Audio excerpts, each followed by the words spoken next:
I was invited today to talk about academic innovation. A lot has been said today already how important the infrastructure is in order to get innovation outside of university. I'm going to tell you today about 3 examples from my own city of Philadelphia, that I think works really well. And I drew 3 lessons out of those examples that I am ready to share with you today. So university by its own nature is the perfect place for innovation. Research money paired with a sheer concentration of intellectual ability creates wonderful results, discoveries, innovation. So how can we get this innovation in the forms of products, services, and companies outside of university and place it into the marketplace? In the United States, Congress passed an act called the Bayh-Dole Act in 1980 that allowed university to keep intellectual property that it produced as opposed to give it back to the government. And since then, every major university in the States now has a tech transfer office that is responsible of getting innovation outside of university and into the marketplace. But the way it traditionally works is a very enclosed loop. A faculty member, a professor, discovers something. They come to tech transfer office and they say, I have this brilliant new discovery. The office then makes an assessment to see if there's definitely something new, and if that new discovery could be protected through the patent or copyright. If in fact it is something new, they then issue a patent, create marketing material, and try to shop it around to the industry. If they're lucky, they found an industry that is ready to license this discovery, and that's how university is being paid back. You notice it's a very inward-looking closed loop. How can we get out of it and create more innovation through the startups? When at University of Pennsylvania, probably to most of you known as the place for the Wharton School of Business, about 10 years ago, they hired a brilliant person, Michael Purcell, who is an engineer by training and an investor, who basically engineered a process that could be scalable and produces wonderful results. The process of getting innovation outside of university in the form of startups. How does this new process work? Professor comes to this new tech transfer office and says, I think I discovered something. I want to start a company based on that. The university then creates a company in partnership with this professor. It gets this company a name, not an easy thing to do, and it files all the legal papers to create a legal entity and creates a very brief marketing material, maybe a website, maybe a one-page. It then goes to the most important step in my view, and it goes to look for the seasoned entrepreneur in that field who can lead this newly developed company. We look for entrepreneurs with a similar experience, or maybe someone from the industry that worked for a large corporation and now is ready to lead a startup. And the university then pairs this entrepreneur with the faculty. It works a little bit like a marriage counseling. It has to be the right chemistry between the entrepreneur and the inventor, but when it works wonders. So now that the young company is there and the entrepreneur is in place, university put a whole slew of services around this company.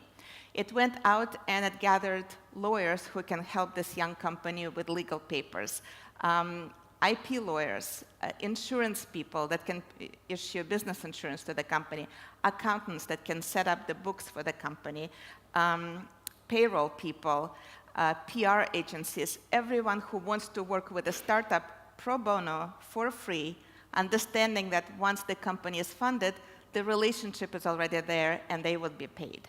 So now that we have this infrastructure, this services around the company in place, the company can go ahead and fundraise, ask for federal money, go to angel investors, go to venture capitalists, raise funds, and when the funds are there, then everything is already in place for the company to set up operations. University places its person to sit on the board of the company, so university is always part of it. So that's how this wonderful structure works. It produced excellent results. So in the last 10 years, it started way over 135 companies, even more today. Startup is a messy business. Some of these companies never survived. But today, they have 65 companies that are active that together raised over $110 million. It created 130 plus jobs in the market. And university got back 18 times what it invested into this small group in the course of 10 years. So university obviously is a winner in this. So this is the new example that works. And the lesson number one that I draw from it is expand your operations and your infrastructure beyond just the university walls. Include local ecosystem, service providers, lawyers, accountants, mentors, business advisors. All of these people need to be around the university in order for university startup to achieve any results. So I was hired after the system was already in place at the university to create an incubator, or accelerator rather, for mobile apps. When I lived in Los Angeles, we always joked that every bus driver has an idea for a movie script. Well, I think these days, everyone has an idea for a mobile app, and it was time to accelerate those ideas and place them into the market. So I looked at the existing infrastructure, and I decided to democratize it even further to open it up to everyone on campus, not just professors and students, but also staff members, doctors and nurses who work at the university hospital, lawyers, the president of the university. So I decided that for my accelerator, I had 4 pillars for success. I needed excellent ideas that come out of the great university. I decided that I alone or my group cannot evaluate the ideas. We need experts in the field. Who are these experts? I decided that the experts are investors. They have their nose to what's new, what's important, if the timing is right. So I asked investors to evaluate all of the ideas. I then decided that I need development partners, someone who can develop a prototype.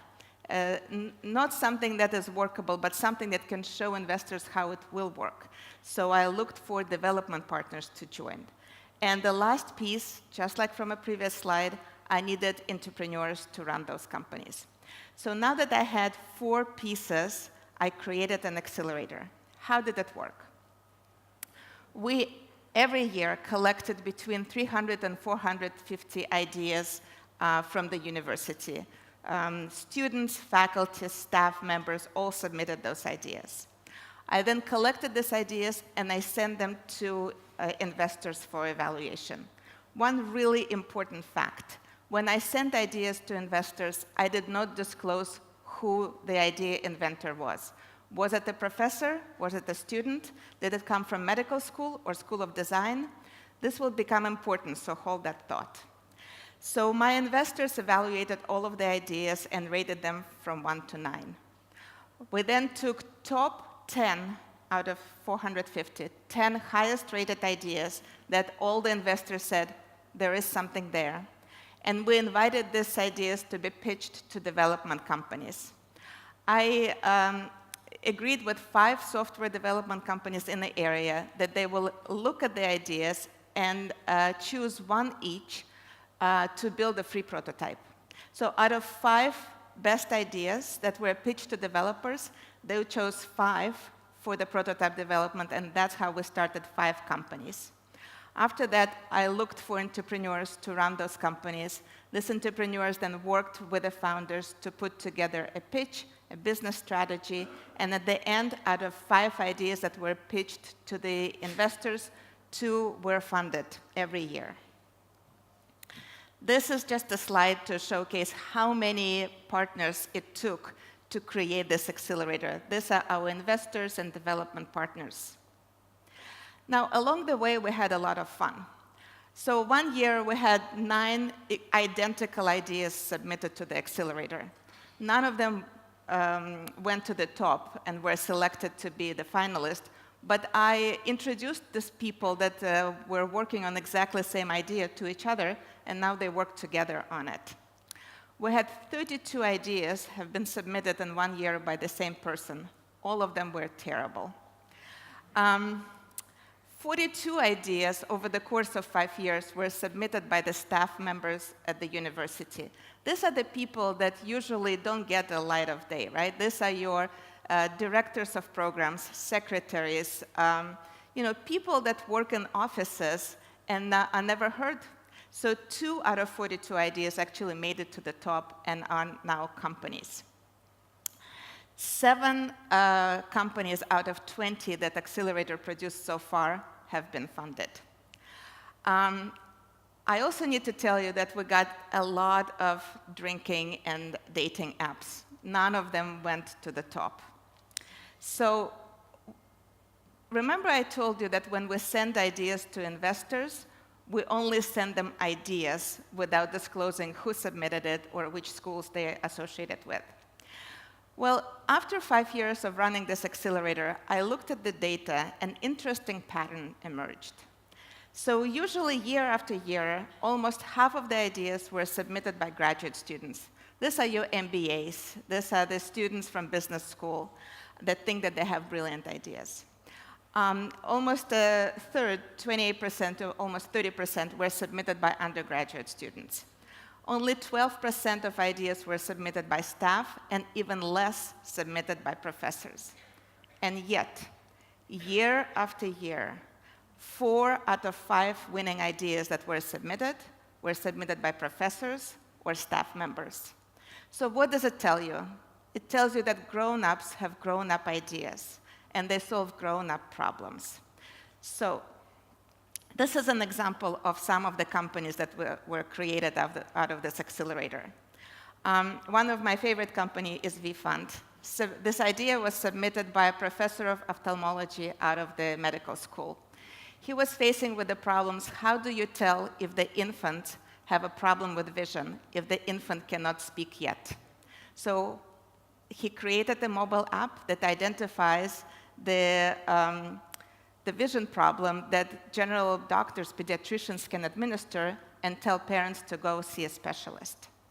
Now it's in clinical trials in 2 hospitals. Another idea was submitted by a nurse and now a PhD student. She was training students how to perform CPR to save lives. And she discovered that it's one thing when you're trained in a sterile room on a mannequin, and it's another thing when you place people in an environment where it could happen. So she produced virtual reality goggles with situations where you're on a street, cars are zipping by, and you have to administer CPR. That creates much better response. So these are just samples of the companies that came out of this accelerator. So my lesson number 2 to you is work on the big ideas. And when you're working on big ideas, fall in love with the problem. Don't fall in love with the solution, because then you can come up with the best solution for the problem you're solving. Okay? All right, so I always like to look at the best examples and learn from the best. So in the United States, in the middle of 90s, when I worked in Silicon Valley, there was a best first incubator called Idea Lab that was working out of Los Angeles. Idea Lab created more than 100 companies, a lot of them very famous. So they were able to go back and analyze the data that they collected over the years from all those companies. They identified 5 components to a successful company. Ideas, team, business model, funding, and timing. So when I built my accelerator, I'm happy to say that way I think addressed all 5 components. Now for the kicker, who has an idea of which of these 5 components is the most important? Yes? Team is a good one, but it's not the most important as it turned out. Yes? Timing. Timing turned out to be the most important. So this was the eye-opener for me, but I think the way to address timing in an infrastructure like Accelerator is maybe to, A, work with investors who more or less know, maybe, although they make plenty of mistakes, But also every year we introduced different tracks in our accelerator. One year it was a social impact, and we produced interesting companies based on that. Last year it was virtual reality, augmented reality, and bots. And I think that can curate the right timing for the right ideas. So that was at the University of Pennsylvania. Now I work with an organization called the University City Science Center that works with 22 universities in 3 states, Pennsylvania, Delaware, and New Jersey, helping them commercialize academic ideas. We have been running this program called Proof of Concept for 10 years now. And the way this program works produces really interesting results. We ask for life science, so ideas coming out of the lab. Every year we send a call for action, and people submit their projects that they're working in the labs on. We then select 12 best ideas, and we pair them up with business advisors, scientific advisors, mentors, and they work for 3 months on basically creating a proof of concept and a business plan. Usually when researchers are working on something in the lab, this is the last thing they think of. So we bring experts from outside, specialist clinics, to help these researchers move the needle from the lab to the market. At the end of this program, they pitch to investors, and 3 out of 12 projects are funded to basically move them even closer to the marketplace. Another program that we have is called Phase 1 Ventures, and this program takes those projects that were moved sort of more towards commercialization and then actually creates companies out of them, and again, goes out and looks for entrepreneurs to head those companies. So again, doing very similar process that the University of Pennsylvania did. And then they collectively apply for federal grants. That's why it's called Phase 1. This program as well produced beautiful results. So at the end of my talk, what I want to tell you is, as a parent, as a society, I think we nailed down how to produce successful children. We know that children need families, they need pediatricians, they need vaccination, they need childcare, dancing lessons, swimming lessons, soccer matches. So we know that. But when it comes to the company, I think we need the same thing. We need many expertise, many hands to help companies succeed. So my lesson number 3 to you will be, it takes a village to create a company. So create the right infrastructure around your academia to do that. Thank you so much. Thank you.